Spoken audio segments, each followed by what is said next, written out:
Hey, how are you? Yep, and I'm doing the topic that you suggested, so.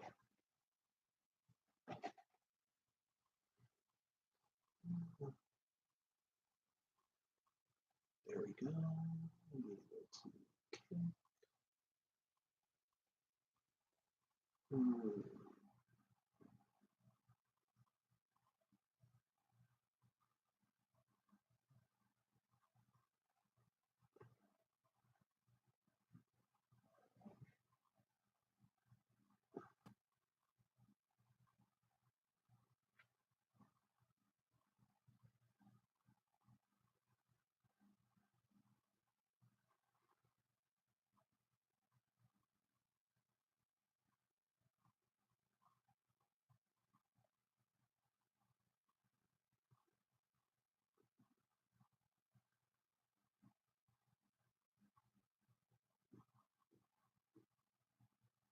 Huh.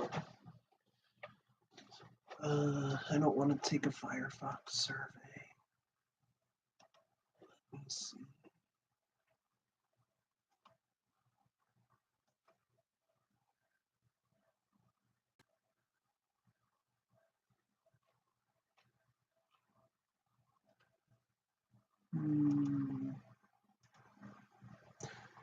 Jesus, everything's like so fucking slow today. What the fuck is that? No, actually, I'll invite somebody.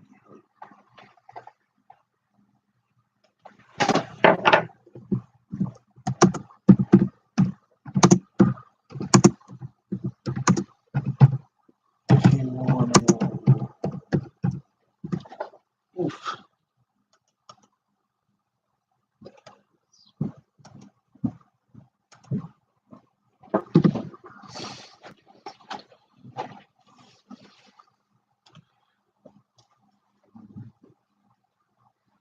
Ball sack.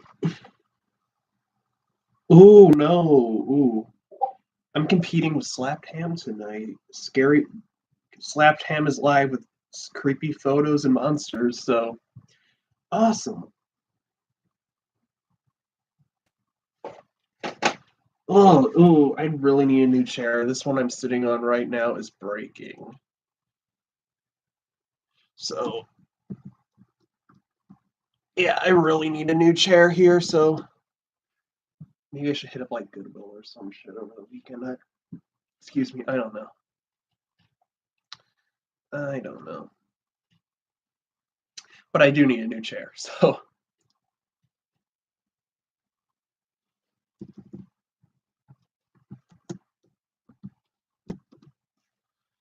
And let me see. Why is everything going so slow tonight? But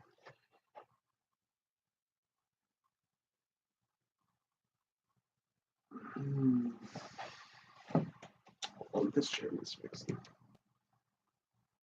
Yeah, that chair's gonna fall apart any second. So let's see if I can make it through this live stream without the chair breaking out from underneath me. So, well, actually, it's not really a chair. It's more like a little bar stool, but the black thing's fallen off. So I need something else to sit on. I want one of those little spin chairs, you know, just like I wanted one of those for a while, like one of those little spinny office chairs with the wheels, so I can just like wheel down the hallway, and just spin around. But yeah, it doesn't look that bad, but oh, it smells like shit under there. Ugh, it smells like Home Depot. And there we go. I think I officially broke it now. It literally smells like the wood department at Home Depot. And what the fuck is this dust all over my phone?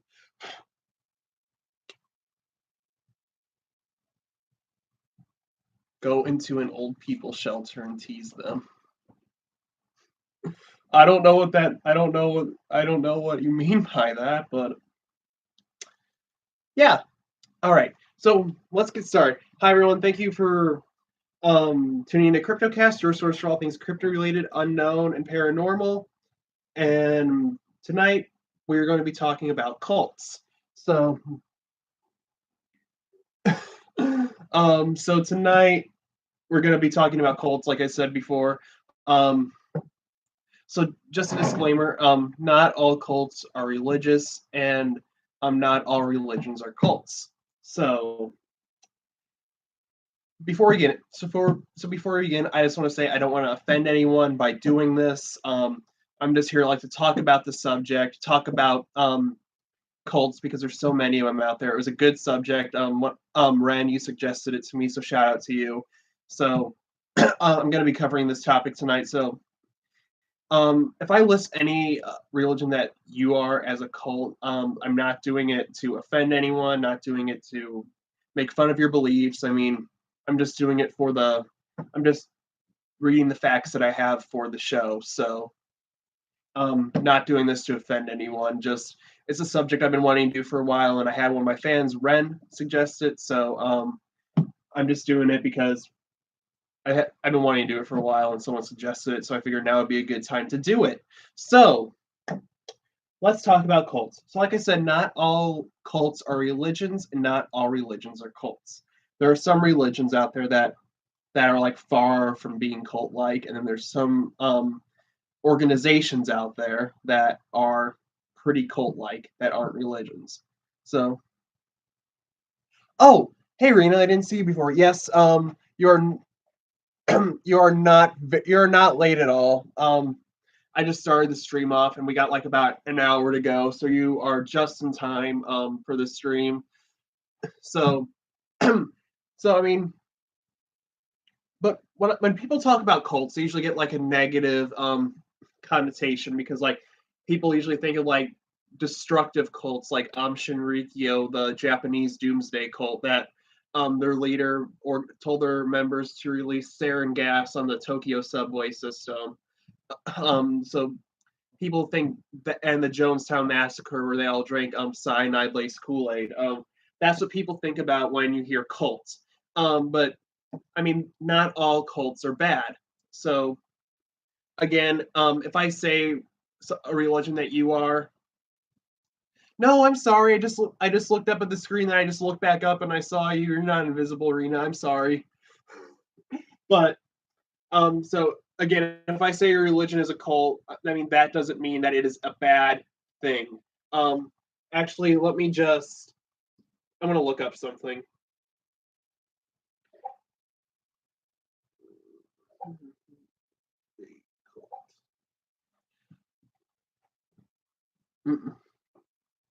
Okay, so the definition for a cult, there's three of them. A system of religious veneration and devotion directed towards a particular figure or object. So that pretty much is standard religion right there. Like Christians worship Jesus and God and all that stuff. And then there is a relatively small group of people having religious beliefs or practices regarded by others as strange or sinister. So that is the more sinister side to cults. And then lastly, a misplaced or excessive admiration for a particular person or thing. So somebody could have a cult-like personality, which makes them very charismatic and what's the word I'm looking for? It'll come back to me. But people can have cult-like personalities. So we're going to be talking about some of these cults tonight. If you guys want to call in, talk about some cults, or if you guys have been in a cult yourself and you want to talk about it, message me in the live chat over here, or call into the number, which is 636-283-2155, and we can talk about it. We can also talk about cryptids, paranormal, or anything you want to talk about. I don't mind jokes on the show. You guys can call in. You can say some jokes. I like jokes on here. Um, like I don't mind jokes. Like last time somebody called in, I was like, "Yo, where's? Oh, you leave a message in my man's phone, you white trailer chat, you white trailer trash." I just lost it during the stream, so that was pretty funny. So if you guys want to call and say a few jokes, I don't mind. But just nothing racist because I don't want to piss people off. But if you talk about I got a message from one of my viewers. If you talk about my Nanoland religion, please be careful. I might be offended. All right, I will try my best to respect your Nanoland beliefs. And why is this phone fucking frozen?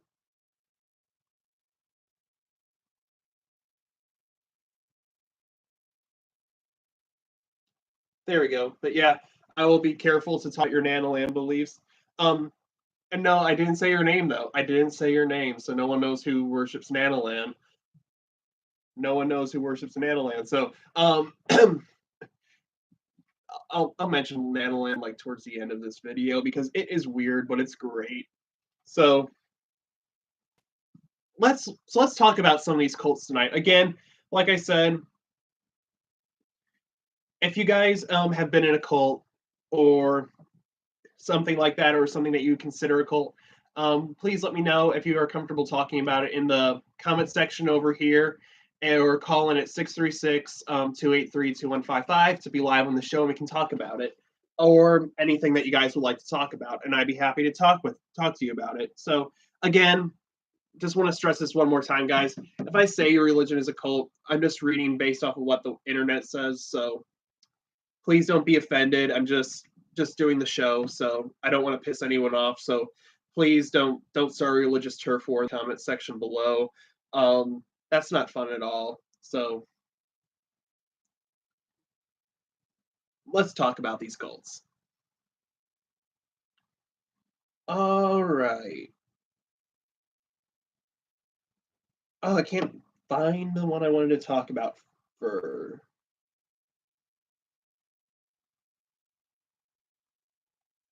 There we go. So I mentioned Shinrikyo. Okay, so Shinrikyo is a Japanese New Age religion that was founded by Shoko Asahara in 1948. And in 1995, Shinrikyo, Shoko Asahara had his members release sarin gas on the subway system, which is a really, really, really poisonous gas. Like if you breathe it in, like even for just like a little bit, it can, and you survive it, it can like really fuck you up for life. So Shinrikyo, Shoko Asahara ordered his members to release sarin gas onto the Tokyo subway system, killing a bunch of people. So they're sort of a doomsday cult. And let me see. So, and then the group never confessed for their attacks. And eventually, Shoko Asahara got arrested, and he is currently sitting on death row in Japan as we speak. And believe it or not, Shinrikyo still exists, guys, but it is a lot more peaceful than it was before. Like they believe in like spiritualism and pretty much basic Buddhism practices now. They don't really believe in destruction or attacking people like when Shoko was their leader. They're more peaceful and laid back now that Shoko Asahara is incarcerated. So, I mean, but still, they did release all that gas on the subway and kill a bunch of people. So, I mean, still, yeah, they did. So, still, yeah, I mean, it's not a good group to join, but I mean, they're not as bad as they used to be. So, Shinrikyo, yeah. Okay, let me see. Okay, what the fuck is that one? I'll see it on here if I know it. Oh. Did you know that there is did you know that there is a religion out there called Jediism, which is based off of the Star Wars, the Jedi, and it teaches you how to use the Force and everything. And I'm not even joking about this. There's a religion called um, Jediism, and it's a philosophy mainly based on the depiction of the Jedi characters in Star Wars media. Jediism attracted public attention in 2001 when a number of people recorded their religion as Jedi on a national census. Jediism, inspired by certain elements of Star Wars, namely the fictional religion of the Jedi. Early websites dedicated to bringing up the belief system of the Star Wars films were the Jedi religion and regulations, and Jediism. These websites cited as the Jedi Code, consisting of 21 maxims as as a starting point for the real Jedi belief system. The real world Jediism movement has no founder or central structure.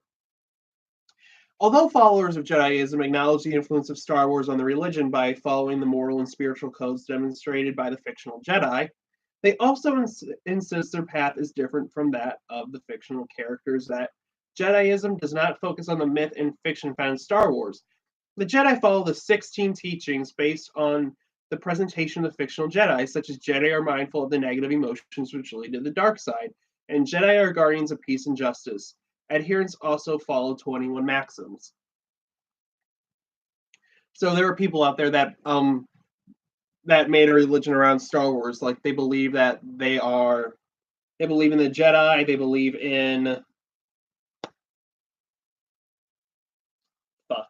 They believe that like the Force is sort of like an ideal, like an idea, not an actual thing, and that we can like use the Force to help people out who need it. So I mean, it's not a harmful cult. I don't know if it really is considered a cult, but it was on this list, so I figured I'd mention it just as kind of just in case you guys didn't know about it. And I think it's kind of cool. So um,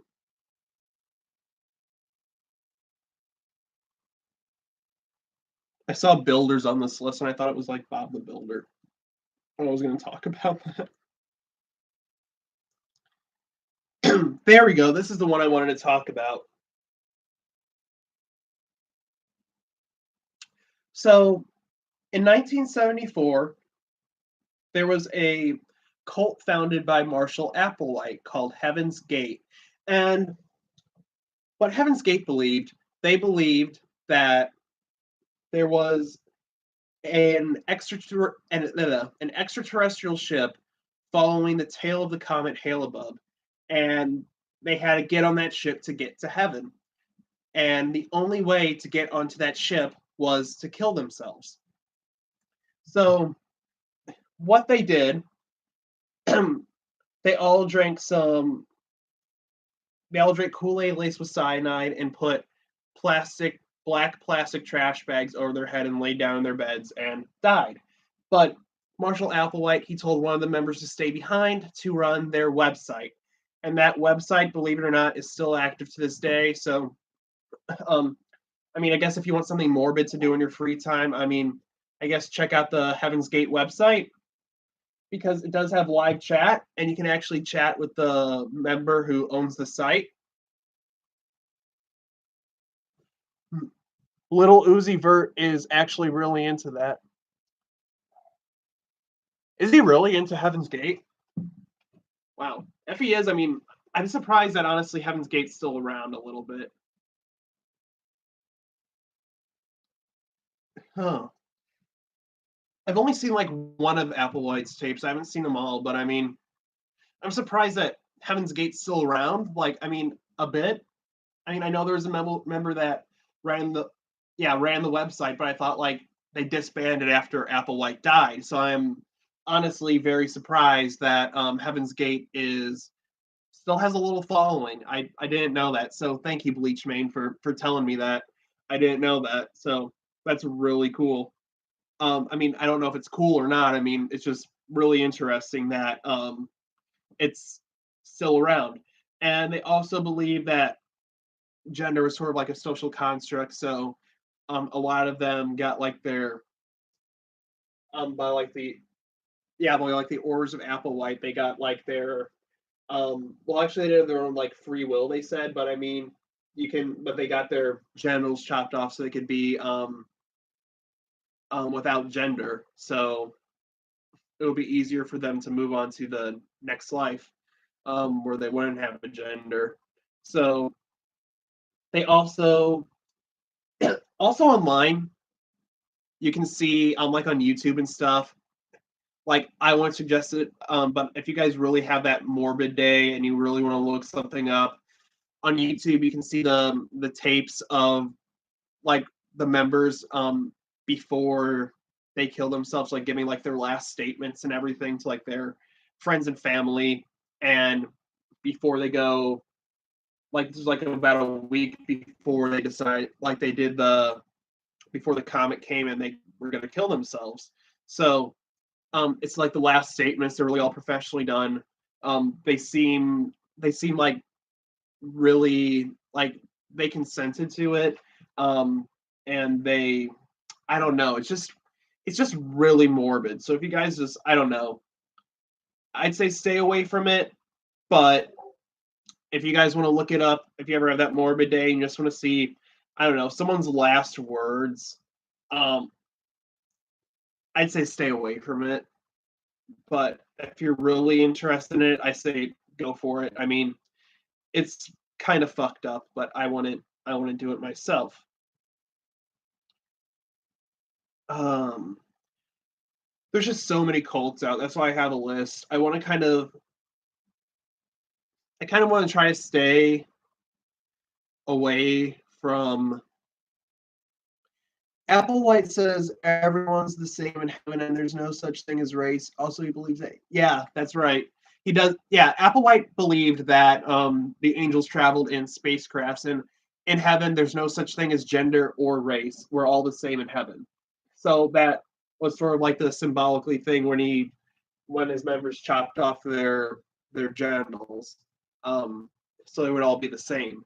So yeah, it was weird, but yeah. Um, but I'm trying to I'm trying to stay away from like some of the like very very like well known ones. Like there's a few out there because I mean a lot of them have like suing power and I don't want to be sued, so I'm trying to stay away from some of these. And yeah, trying to talk about some of these ones. Like there's a few, so I'm just trying to stay away from some of them. But yeah, there was a couple on here that I saw that I really want to talk about. Opus Dei. We're moving on to Opus Dei. So Opus Dei, it is a, like many people actually don't know if this exists, but a lot of people have proof. And I'm sorry guys if you can hear that in the other room. That is the cuckoo clock going off once again. So I apologize. It's gonna be over like in a few seconds. So I apologize if you hear that. But Opus Dei is a cult that many people don't know if it's real or not.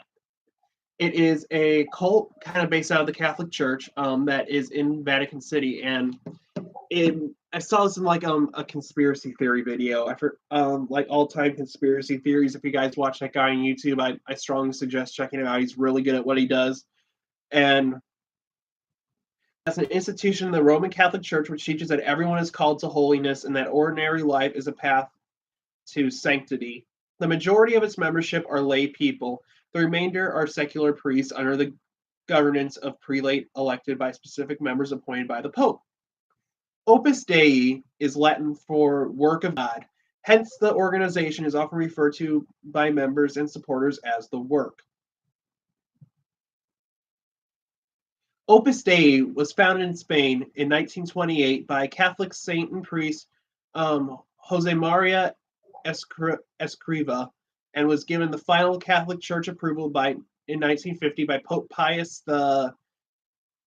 I don't know what XII is. I'm not that good at reading Roman symbols. Saint John Paul II made a personal prelature in 1982 by the Apostolic Constitution UT-SIT, that is the jurisdiction of its own bishop, covers the persons in Opus Dei wherever they are rather than the geographical diocese. So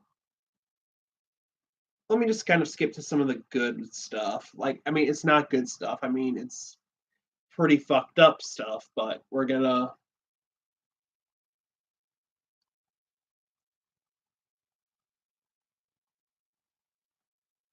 Okay, so the daily norms in Opus Dei is heroic minute, waking up punctually and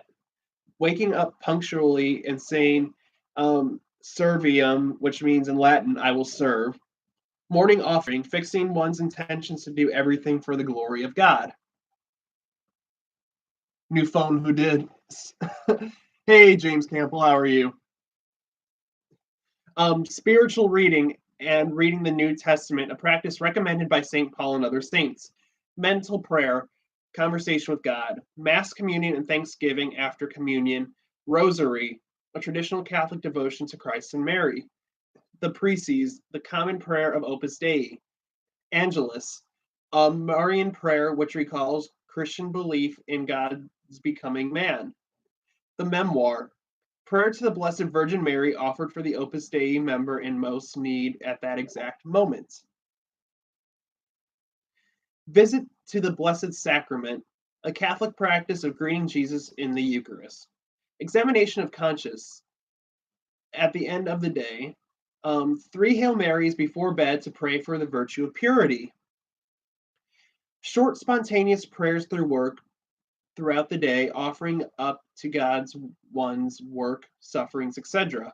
And the weekly norms, confessions, in pursuit of the Catholic recommendation of frequent confession. If you guys know what confession is, that is where you tell a priest or a bishop or the Pope your sins and what you have done, and you say a prayer with the priest and you get forgiven by God.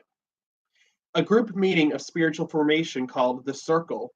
The praying of a Marian antiphon on Saturdays, making Psalms 2 the basis of mental prayer on Tuesdays, making the Adoro Te Devote the basis of mental prayer on Thursdays.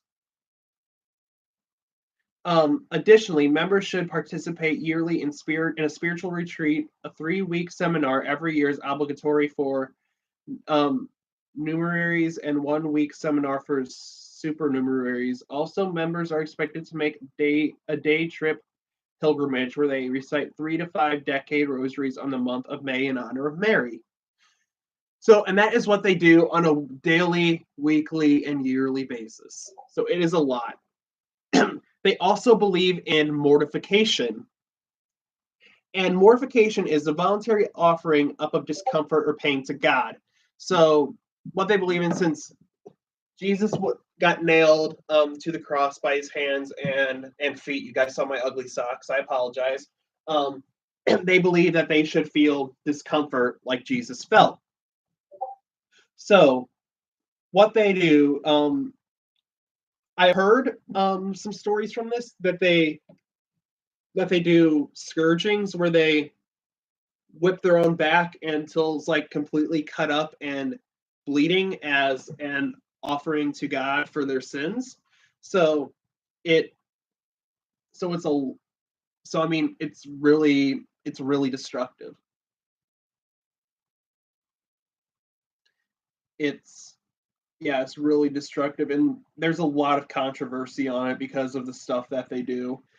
So it's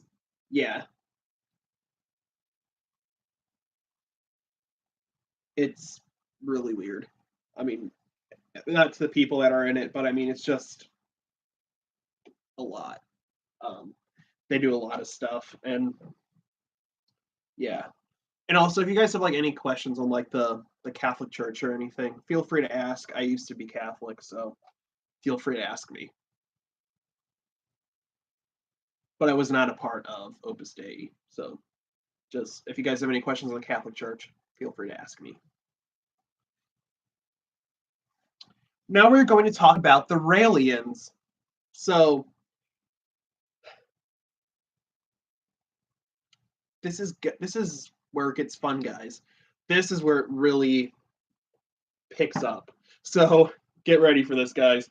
Raelism, also known as Raelianism or the Raelian movement, is a UFO religion that was founded in 1974 by Claude Vorilhon in now known as Rael. The Raelian movement teaches that the life on Earth was scientifically created by a species of extraterrestrials, which they call Elohim, which is kind of kind of weird if you think about it, because they call these extraterrestrials Elohim, and in the Mormon religion, they also call God Elohim. So who did it first, guys? I don't know, but members of the species appeared human when having personal contacts with the descendants of the humans that they made. They purposefully misinformed early humanity that they were angels, cherubim, or gods.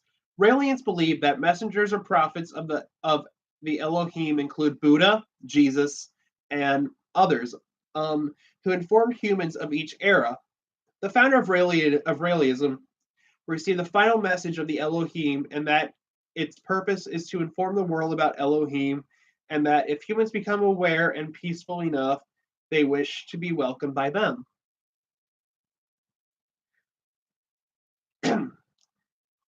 And this is their mascot in Japan, the little Raelian guy. I'm going to show you guys this. That's their little mascot. Kind of looks like a Disney World or Olympic mascot, but that's their mascot. The Raelian Church has a quasi-clerical structure of 7 levels. Joining the movement requires an official apostasy from other religions. Raelian ethics include striving for world peace, sharing democracy, and nonviolence. Rael founded the Clonade, originally Valiant Venture Ltd. Corporation in 1997, but then handed it over to the Raelian bishop Bridget Bossier in 2000. Excuse me. In 2002, the company claimed that an American woman underwent a standard cloning procedure that led to the birth of a daughter, Eve, December 26, 2002. Although few believe the claim, it nonetheless attracted national authorities and the mainstream media took to look further into the Raelians' cult status. So these guys believe that Eve was Adam and Eve from the Bible, that Eve was a clone, and that somehow freaked a bunch of people out, and they started looking into them like to see, hey, maybe these guys are actually a cult after all. The Raelians frequently use the swastika as a symbol of peace. Now, in Buddhism, the swastika, it's reverse of what we see the Nazis did. It used to be a symbol of peace, and then the Nazis took it, flipped it, and made it their logo for a symbol of brotherhood. But now when we see swastika, we think that we see it as a hate symbol. So it's not a good thing. But I mean, it did have a pure origin before the Nazis took the swastika. And that halted Raelian requests for territory in Israel and later Lebanon for establishing an embassy for extraterrestrials. The religion also uses a swastika embedded on the Star of David. So this is where controversy comes in, guys. Between 1991 and 2007, this symbol was often replaced by a variant star and swirl symbol in an attempt to improve public relations, particularly with Israel. So the Star of David, guys, that is the Jewish symbol, and they mix a swastika in with the Star of David. So that is where the controversy comes in. Yeah, I don't know who their leader of their marketing department is, but that was a stupid ass move.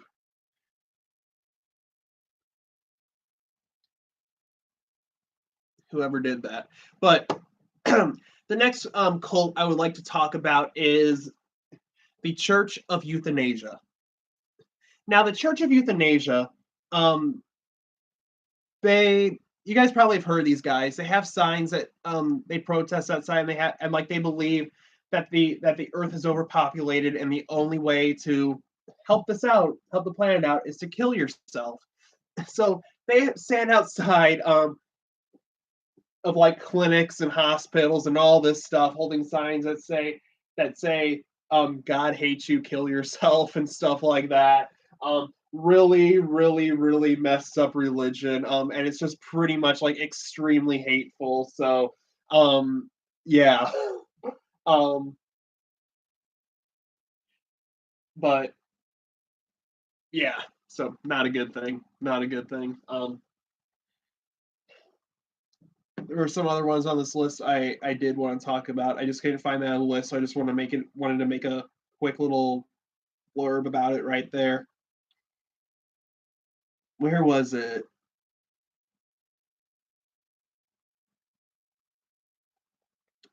Here it is, Christian Science. Christian Science is a set of beliefs and practices belonging to the metaphysical family of new religious movements.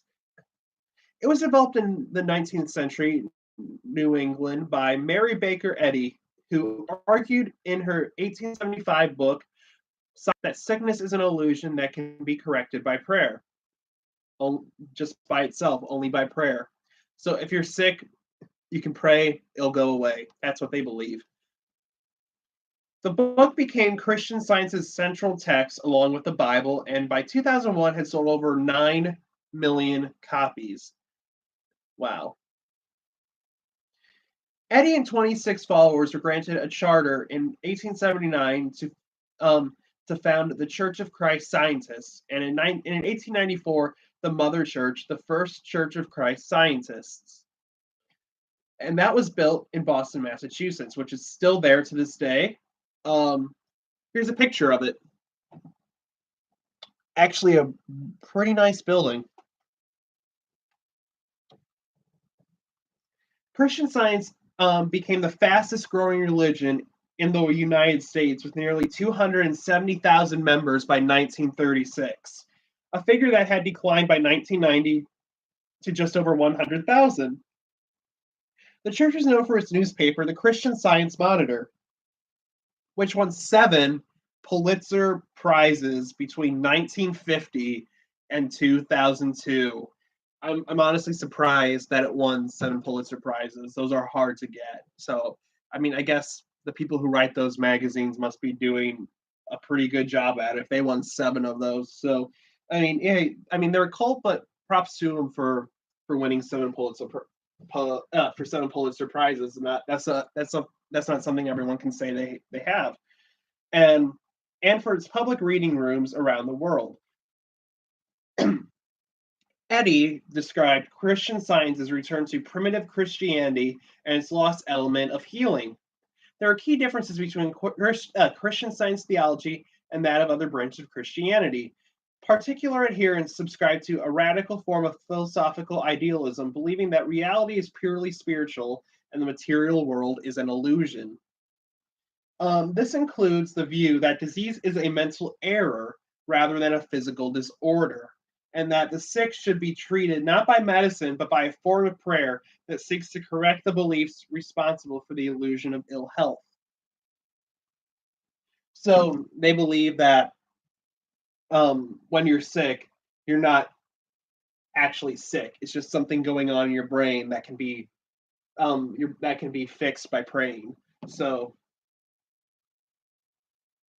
the church does not require that Christian scientists avoid all medical care. Adherents use dentists, optometrists, and obstetricians, physicians for broken bones, and vaccination when required by law, but maintains that Christian Science prayer is most effective when not combined with medicine. Between the 1880s and 1990s, the avoidance of medical treatment led to the deaths of several adherents and their children. Parents and others were prosecuted for, and in a few cases convicted of manslaughter or neglect for not medicating their children, believing that prayer would help them. So, yeah, they just believe that prayer would cure all their diseases, and that the diseases they were mental. They were mental. So it isn't a sign. So it isn't a sinus infection that I feel when I'm sick. Well, according to them, no, but everyone else, yes. So just these Christian scientists, they would believe that your sinus infection, bleach mane, is just something in your head that you're not actually sick, but reality, you actually have a sinus infection. So not the brightest group, but but they did win 7 Pulitzer Prizes. So, I mean, props to them for winning those, I guess. I mean, that's something not everyone can say that they have, so kudos to that. And yeah, mucus. I fucking hate it when I'm sick. I hate the fucking mucus. That's one of the worst parts about it. Um, yeah, I don't like it. Hmm. Let me see what else I have. Are there any? Oh, that's good. I hope you're feeling better, Bleach Mane. Yeah, I know what it's like to be sick. I hate sinus infections and all that. So, I'm glad you're feeling a bit better. I hope you get completely better soon, and I wish you the best, man.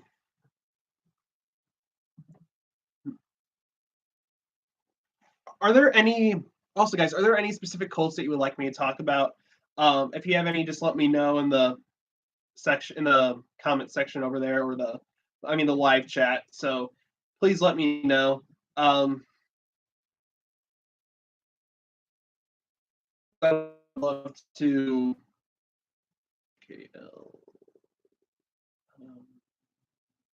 no, they're not on this list, but the Amish themselves. I mean, fuck, I can talk about the Amish all I fucking want. They're not going to see this shit. They don't have technology. Um, Believe it or not, though, but the Amish. I watched this one video and it said that the Amish are a cult because they live in the Amish. They live in an isolated little society. Um, they have to wear certain clothes. They can only marry and date inside their little commune that they have, and if they go against it, they get shunned from the little community. And I mean, and that's sort of like a really, really telltale sign of a cult is that they shun their members. So if they stop believing or one out or something, and I mean, shunning is a bad thing because you've been with these people are like your whole life, and then you do something wrong and you can't talk to them again. So shunning is bad, and I don't know if it's against the law or not. If it's not, it should be, because I mean it's horrible. If you like even your own family, like if your family's still in it and you're not anymore, and you get pretty sad thing.